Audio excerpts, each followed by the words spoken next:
ఎందుకు హ్యాపీగా మీకు ఒక 2 సంఘాలున్నాయి. ఆల్రెడీ పేరొచ్చింది. ఆ పేరుని చక్కగా మీరు సభలు పెట్టుకుంటూ అట్లా మీ నమ్మినటువంటి దేవుడిని ఇంకా ఎక్కువగా ప్రజల్లోకి తీసుకువెళ్ళి, ఆ దిశగా మీరు అడుగులు వేయకుండా ఎందుకు హిందువుల మీద ఎక్కువ దూషణలు చేస్తున్నారు? అన్న నేను హిందువుల జోలికి ఎప్పుడు వెళ్ళనన్నా. ఆ! హిందువులను నేను ఎప్పుడు నోరు తెరిచి మాట కూడా అన్నాను. హ్మ్. నేను హిందుత్వం పేరుతో అంటే హిందువులను తిడితే ఇంకా పేరొస్తదా? క్రైస్తవుల్ని ఆ! హిందుత్వం పేరుతో క్రైస్తవుల్ని, ముస్లింస్‌ని, దళితుల్ని భారతదేశంలో ఏం చేస్తున్నారో మీకు తెలియదా? హ్మ్. జై శ్రీరామ్ అనకపోతే ఈ దేశంలో ఉండడానికి వీల్లేదు అంటున్నారు. హ్మ్. భారతదేశ రాజ్యాంగాన్ని రద్దు చేసి మనుధర్మ శాస్త్రాన్ని రాజ్యాంగంగా మారుస్తాం అంటున్నారు. రాజ్యాంగంలో ఉన్నటువంటి మత స్వేచ్ఛ అనే హక్కును పేకల మీద కత్తి పెట్టి మత మార్పిడి నిరోధక బిల్లులు తీసుకుని వచ్చారు. హ్మ్. ప్రపంచంలో 200-300 కోట్ల మంది ప్రజలు ప్రాణం కంటే ఎక్కువగా ఆరాధించే క్రీస్తు గురించి అత్యంత నీచంగా అసభ్యంగా మాట్లాడుతున్నారు. హ్మ్.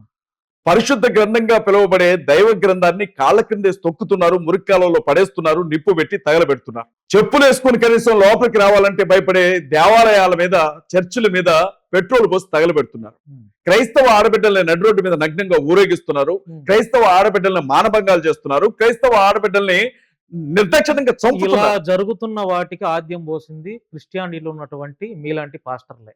మీరు మీ సేవ చేయకుండా, మీరు నమ్మినటువంటి దేవుణ్ణి మీరు ప్రచారం చేసుకోకుండా, ఆ హిందూ దేవుడు ఎట్లాగా, ఈ హిందూ దేవత ఎట్లాగా, వాళ్ళెట్లా, వీళ్ళెట్లా అనబట్టే ఈరోజు హిందువులు చాలా మంది క్రైస్తవులు మీరు క్రైస్తవ్యం మీద మీ తిరగబడుతున్నారు. వాదన పూర్తిగా అసంబద్ధం, అది అవివేకం, రెండవది అది పూర్తిగా తప్పు కూడా. ఎందుకంటే ఏ చర్చ్ పాస్టర్ కూడా హ్మ్. ప్రార్థనా మందిరం లోపల క్రీస్తు గురించి మాత్రమే మాట్లాడతాడు.